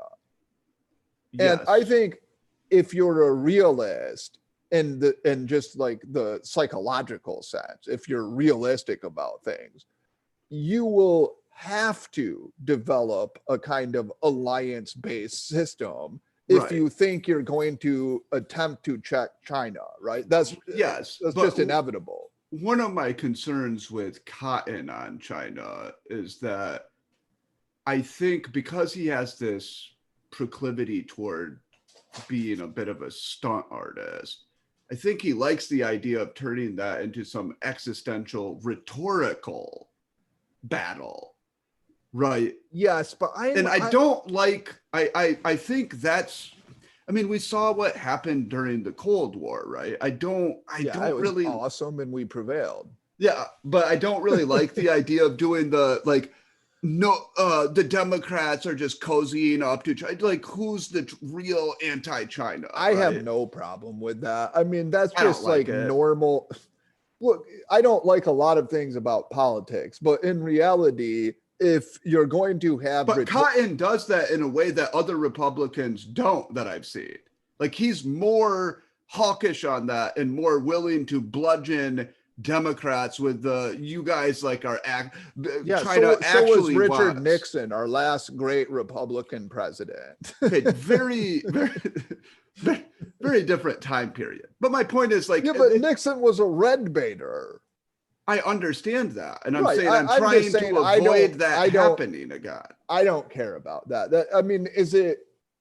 I don't always like it, but if you're going to if you focus on bashing Democrats for something, I would like it to be China and immigration. Those are things that I can rally around. Okay, so if Cotton gave up his other the other issues he bludgeoned Democrats on mostly and stuck to China and immigration. Immigration and wokeism, those are like the three issues he probably uses the most, right? Yeah, I mean, you've listened to a lot more. Well, he doesn't actually have many interviews because he's not exactly like a fan of the press. No, he's not. But yeah, I think I've listened to every available interview of his that was more than a couple minutes long. Okay.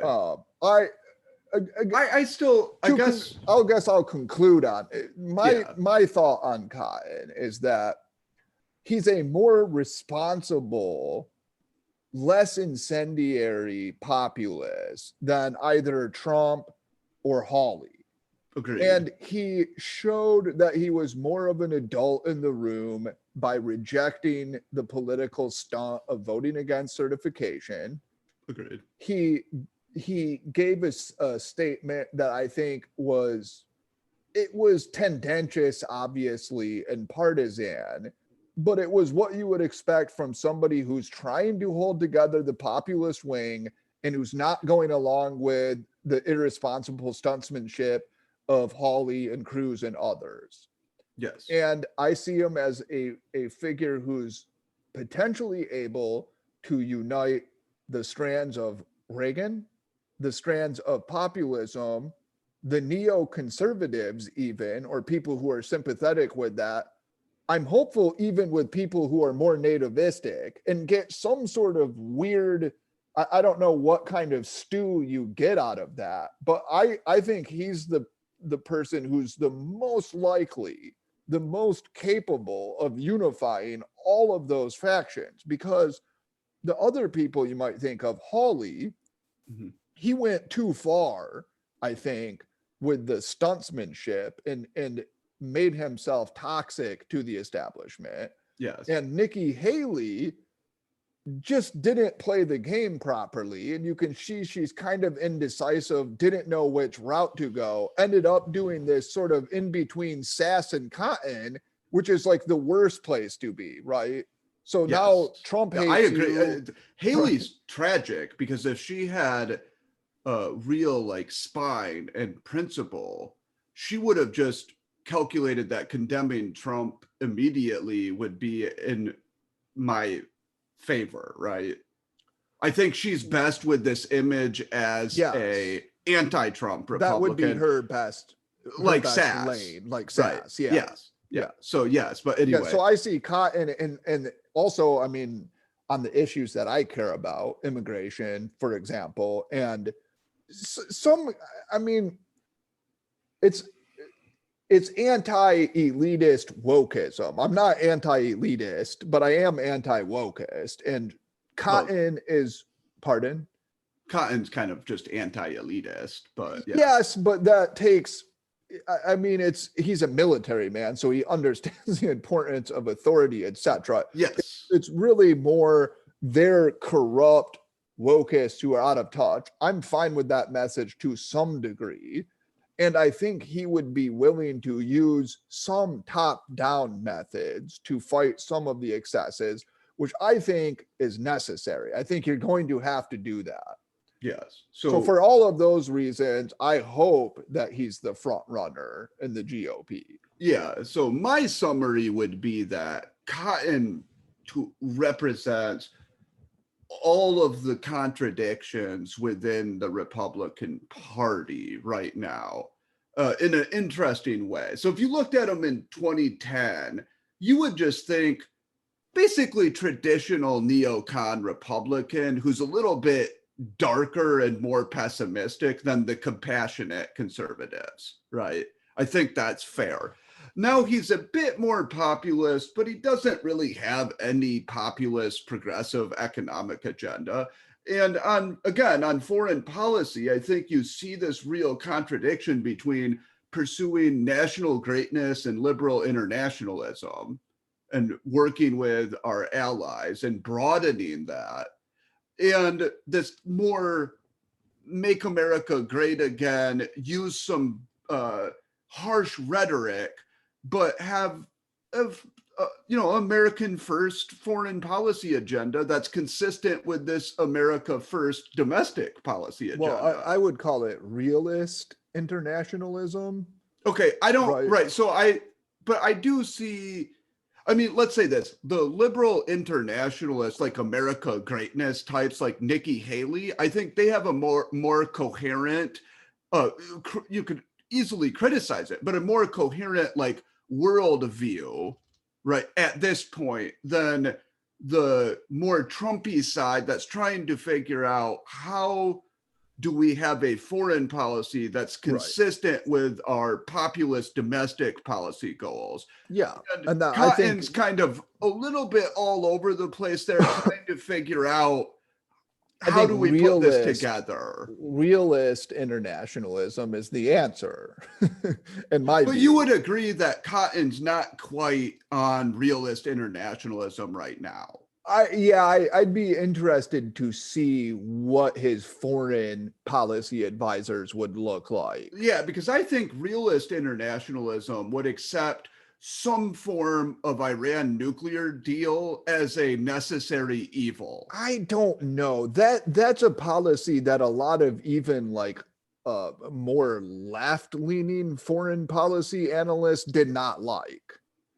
Such as? David Rothkopf, for example. More hawkish left. Yeah, I think, but I think for example, Corey Shockey is another one. But I think the realist school was actually quite you favorable. mean like a Walt Mearsheimer? They would have been more favorable to it. Yeah, like a General Anthony Zinni, who was like, hey, yeah, like, look, if you loved Iraq and Afghanistan, let's do Iran, man. Right? These were people who are like, yeah, this is terrible. Ideally, you wouldn't have a deal like this, but it's better than any alternative. So I would submit that neither you nor I know enough about the actual details to comment on that part of it. Agreed, 100%. Okay. But what I'm saying is that we would agree, and I don't think you need that much expertise to say that geopolitically, it makes sense to be less concerned about the Middle East right now. For sure. But and not to really worry that much about Iran. I think my basic position in the Middle East would be to go hard pro-Israel and to form an alliance with other countries in the region with Israel as the main entity. I think that the Obama instinct was correct, that Iran is going to be a heavy hitter. Oh, it will be a heavy hitter, but the heavy hitters will be Iran and Israel. Correct. Right. And so I would lean toward Israel. Right. So I think the Obama strategy was kind of be as favorable as possible toward both, play them against each other a little bit. Well, clearly Israel, Obama, I mean, there it may have just been the singularly bizarre personal relationship between Obama and Netanyahu. And Bibi, yeah. Yeah, but I would go much more.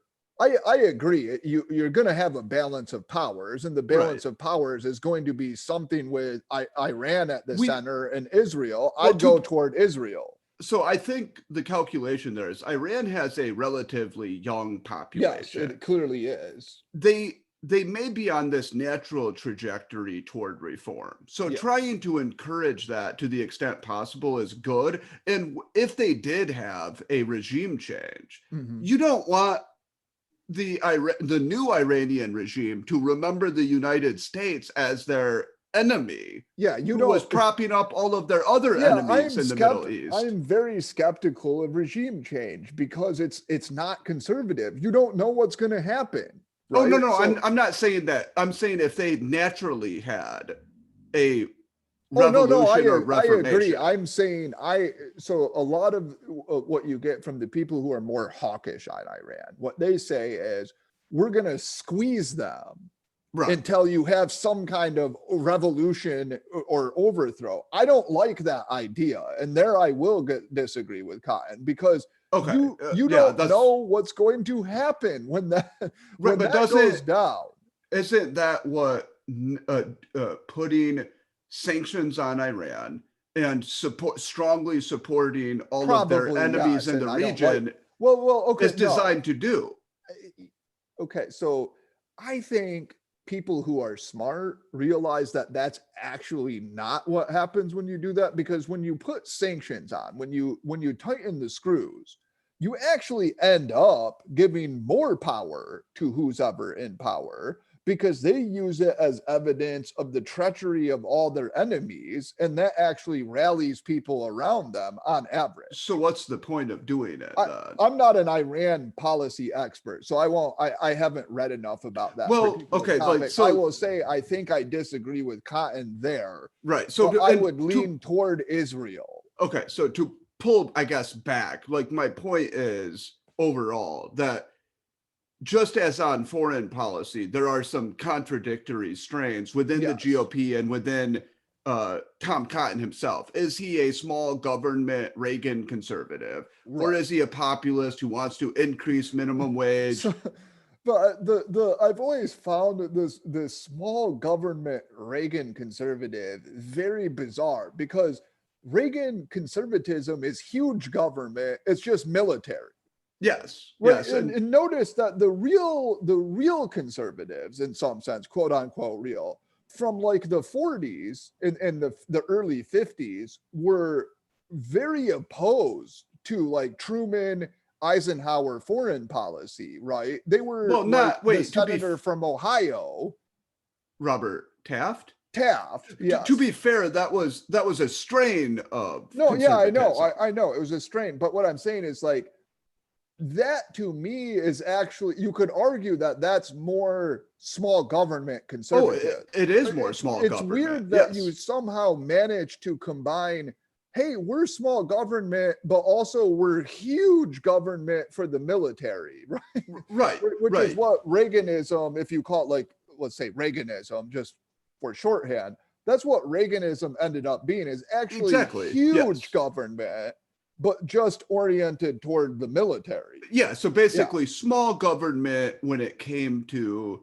government domestic redistribution. Right, so this is something, the famous Reagan, the scariest 9 words are, I'm from the government, what can I do to help, or whatever. Yeah, it's like, if you're so terrified of the government, if that's the most horrifying thing in the world, why would you be investing so much money into the actual arms of the government, the one section of the government that can literally come to your house and point a gun at your head and tell you to do something, or obliterate the entire world? Yeah, exactly. I mean, that tension never really made sense. But I think it would be fair to say that the older Reagan conservatism, so the real debate is, I mean, everybody's basically big government. The real debate is, what are you using big government for? And the populist Trumpy side is, we're using big government to protect and help out our own citizens, right?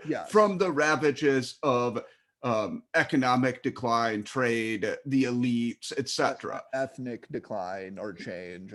So the question to me is Cotton going to come out and be like this full-throated defender of using the power of the government to invest in communities and redistribute income? Or is he mostly just going to be like this Reagan conservative where he's going to spend more money on the military? Right. And then on foreign policy, again, are you going to be this more traditional neocon who's a little bit darker, like you don't think you're spreading democracy, but you're hawkish? Or are you going to be more of a nationalist realist? And I don't think those tensions, I mean, I don't think we know what the answer to that is. I don't know the answer to that. I hope that it would be more international realism. So I'm fine with a big military and with exercising military influence. I'm not fine with quixotic quests to overthrow governments and reinstall democracies, because those don't work unless you have these very unique circumstances, such as you had after World War II in like Japan and Europe, where you had more homogenous populations who were more amenable to democratization. Yeah, I agree 100%. But then, the question is, are you, but what you can say this, and it's interesting, is that with the Jeet Heer piece, you can see like progressives are terrified of Cotton because they do see him as the smarter, more urbane Trump, the person who would be able to unite disparate factions of the Yeah, and GOP. here places some emphasis on this idea that, as with Reagan, Cotton has this kind of acute understanding of the psychological wounds of a lost war. So basically, Iraq and Afghanistan. Yes. And he can play on that in the same way that Reagan played on the Vietnam syndrome. I think that's misguided because I do just as well. don't think Americans feel the way about Iraq that they did about Vietnam, which was much more of a national catastrophe and a blow to the American ego, if you will. Yes, I agree with that. I think more of what G here misses, but what I think Cotton can do effectively is unite racial conservatives. Yes. American preservationists. Ethno-conservatives. Yeah, whatever term you give them. Yeah. And more establishment Republicans, and maybe bring back 20-40% of the neocon wing of the party. Right. And clearly the neocon wing they're very disgruntled. A lot of them are now Democrats, right? Yes. Or at least in a strategic coalition with the Biden administration. Yeah, I mean, I think the thing with neocons is they were always least interested in domestic policy, so that didn't matter as much to them. Losing influence in Washington mattered to them. Right. So I guess my overall concern with Cotton on, let's say, on domestic policy is that what he will do is double down on immigration restrictionism and some demagoguery that will be very appealing to racial conservatives or ethnocultural traditionalists.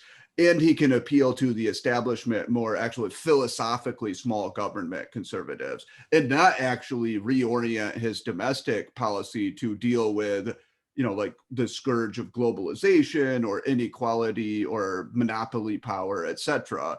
And I think that's where I favor Hawley over Cotton, because I think Hawley is more instinctually in tune with the domestic needs of middle America. Hawley's problem is that he's more of a shameless populist, and he disgraced himself with the election certification. I think you're right about that, and that Hawley has a more well-considered view of the domestic landscape than Cotton does. But I think that almost by necessity, if Cotton's going to be a player in 2024, he's going to move that direction anyway, because that's where his base is, and he will be competing most likely against the Hawleys of the party. So he will have to be more working class friendly. I think really he will shift in that direction more. I wish that Nikki Haley didn't turn out to be as feckless and spineless as Rubio. It's just a shame, right? She does have a lot of talent. She does. She just ends up being like having no principle. Well, she has principle, but you can see she's not as willing to take a risky decision, I think, as I think the reason Sass can do this and the reason Haley can't is because Sass is more talented and he has a stronger philosophy. So in that sense, I guess you're right. It's like Haley doesn't have principles as much as, say, Sass does. Sass has a clear ideology that he's thought through very carefully. Right. That's exactly what I mean, is that Haley turns out to be... I'm not a huge fan of the Haley wing of the GOP anyway, so no love lost to me. But but what I was thinking is that if you have like these populist lessons learned in the Republican Party, you can see people moving populists from different directions. So I could see a more traditional institutionalist like Romney or Haley moving in that direction. Yeah. If Haley would have had some principle. Right. In the same way that Cotton kind of moves in that direction a bit, even though he's more of like a traditional neocon type. But Cotton is somebody, I think it's unique to think about this. He's somebody who could run. Like if he ran right now, if he were the Republican candidate, Romney could enthusiastically endorse him, Right. so could a hardcore Trump supporter, right? He could get those without Right. like But Romney wouldn't have pangs of conscience doing that. no, I agree with that. That's why I think progressives are right to be scared of Cotton. Yes. The one, I think, hitch there is if you're in a primary with Hawley and Cotton, people who like Trump are much, much, much more likely to support Hawley. Probably. I mean, yeah. he has the world view and has had it, right? This Manichaean, it's middle America versus the elites. That doesn't, I mean, Cotton has components of it, but Hawley has the complete, like, articulated Trumpian worldview, right? We'll see. That it's an interesting mano a mano to contemplate. I think the thing that Cotton has for him is that he doesn't seem phony in a way that Hawley does. I actually think I've thought about it. I think it's somewhat unfair that Hawley seems phony on that. I mean, I agree that he does, but I think it's like, dude wrote a biography on TDR or on Teddy Roosevelt, right? Yeah, yeah. Like he was always kind of populist. No, I think he believes some of this ideology and has thought about it very carefully. It's that he's really this incredibly erudite elite who has elite tastes, whereas Cotton, when Cotton talks, you get the sense that you're sitting there with some Arkansas boy, and it doesn't come off as an affectation. Oh, I agree. I think with Hawley it does. Well, but I agree that the ideology is something he truly does buy into. Yeah, Cotton reminds me of somebody who would be at home as like a local elite, like on playing golf at the country club, right? Like a local boy, not like some like national intellectual elite, right? Right. Yeah, he could be like the elite in a relatively small city in Arkansas. And right. Like, yeah, that's Tom Cotton. He's our guy or whatever. Right. I agree with that. He does give off that vibe. And I agree that Hawley, although I guess with populism, sometimes these figures who are unabashedly elitist, right, are actually preferred by populist voters because it's like, that's my elite. Yeah, sometimes. So I guess it will boil. I mean, to me, that would be a fun, if those were the two major populists and you didn't have like Donald Trump Jr. in the ring, I'd be thrilled. And I'd be like, it would be interesting. Yes. Yeah. So we'll leave it there. I mean, definitely we would both agree, although I'm less high on Cotton than you are, that he's an intriguing figure. And the reason, the legitimate fear on the left, I think, arises because he does have the potential to unite various factions in a way that would be maybe possible, but less natural for a Hawley even. Right. Yeah. All right. So we'll see you next week.